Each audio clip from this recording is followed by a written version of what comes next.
Hello, and welcome to channel Ein Key, and I am your host, Voluntary. If I were to choose someone to be the face of the peasant rebellion, I would never have chosen Donald Trump. Yet, he is the face of it. In many places in the Western world, the rabble, the public, the people are daring to think that since we have democratic republics, therefore they should have some sort of voice in how their country is run. In the United States, that led to Donald Trump being the downfall of two political dynasty families. In the United Kingdom, that led to Brexit. In France, that led to the weaker result of Marie Le Pen's pretty good showing. I never supported Trump, but I have found more than once that he made me laugh. Okay, he made me laugh many times. The reason I laugh isn't because I approve of him, but because I approve of how he makes the regular, established politicians dance to his tune on a regular basis. He doesn't play the game by the established rules. I think the reason the Democrats have gone so crazy now is because Donald Trump has driven them there. Of course, they had help along the way. Basically, having Debbie Wasserman Schultz clear out the Democratic roster to make way for Hillary Clinton, and her using identity politics to a severe degree, brought the party to a tipping point.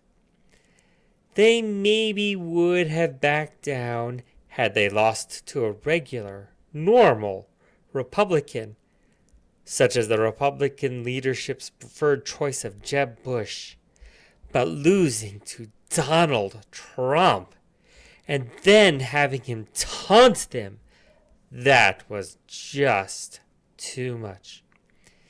It was a tipping point, and they tipped into insanity. Really, that's what this impeachment is all about. They wouldn't do this to any other Republican, but they will do it to Trump. After the impeachment of Bill Clinton, a truce developed between the two parties, even though neither will admit to it. The impeachment of Bill Clinton was payback for the impeachment of Richard Nixon, and an unspoken understanding was developed wherein Party A won't impeach Party B if Party B won't impeach Party A. Neither side anticipated a peasant revolt and populist outsider getting into the office of president. That's what Donald Trump is. For all the attempts by any other president to act like they relate to the people, Donald Trump is the first one with actual lower class tastes. Compare the gaudiness of his personal residence to that of a rap star who was suddenly made it big. So, like it or not, Donald Trump is the face of the peasant rebellion, and a successful one at that. He actually is president.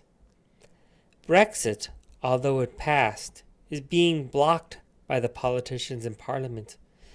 Marie Le Pen did not win her race. There's populist anti-government sentiment in Eastern Europe. The government of Poland was busy refusing to admit refugees after the government of Germany told them to. German politicians threatened to fine the country of Poland. So the government of Poland levied a fine against Germany for damages inflicted during World War II, and then for good measure turned around and levied a similar fine against Russia. Well, the peasants do revolt sometimes, but this should not be something that allows any actual changes. Make some temporary concessions and then let it blow over and return to normal. Donald Trump doesn't want it to return to normal, and the people who put him into office don't want it to return to normal. Thus, the impeachment. This is a reactionary move, an attempt to strike back. Those in power feel threatened by Donald Trump. And since the Russian narrative failed, this is their attempt to do something to preserve themselves. There are, of course, other reasons. Very little in politics is ever done just for one reason. When many people are involved, many motives are involved. And that's about it. For better or for worse, Trump is the face of the peasant rebellion. The self-appointed elite in this country do not like that the rabble aren't showing respect to their betters. An example has to be made. If only it were someone better they are trying to make an example of. Thank you for watching. We're now in the double digits for subscribers, and hopefully we will only keep growing. So please like, share, comment, and subscribe to help my channel grow.